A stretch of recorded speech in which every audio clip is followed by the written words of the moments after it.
So today on the Gina channel, I actually have more time today to actually do stuff other than pack, clean. So this is all new to me. Like for the last week, there was no sitting, there was no stopping, there was all of that stuff going on. And Lord knows, just like I'm sure all of you know already, that if plants aren't in some part of my day, I'm just lacking the grounding. I need plants. So I figured before we move, I love our hydrangea side of the house. My husband got that so beautiful for me, and I cried talking about it, and I'm an emotional person, so I'm not going to talk about it right now. So I decided to take some clippings, two like of each of the bushes. I've been successful in the past. There's one actually planted in that garden bed that is from a prop, and this year, go figure, will probably be very nice and have some flowers. I do have another one that's in a pot that was successful that will be going to our rental.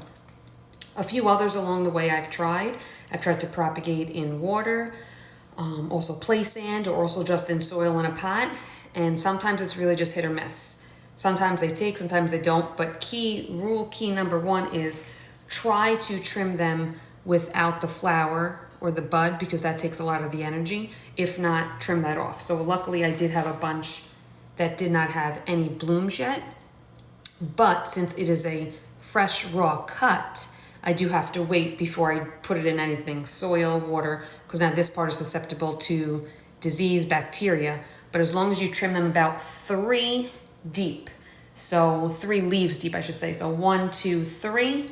So technically these will be ripped off like this. And then this part I'll put either in water, soil, or play sand. So I think I'm just gonna vary them up, but I will not do all that till I put them in the rental. Otherwise they'll be sitting here and the house is being showed and people are gonna think I'm some crazy plant lady, which I am. So have fun. If you have hydrangeas growing or you have a family member who have them growing, you can literally grow your own free plant, and it will take a few years for them to grow into a bush, but how amazing is that, and how cool, especially if your grandparents are still alive and it's on their property, or your best friend.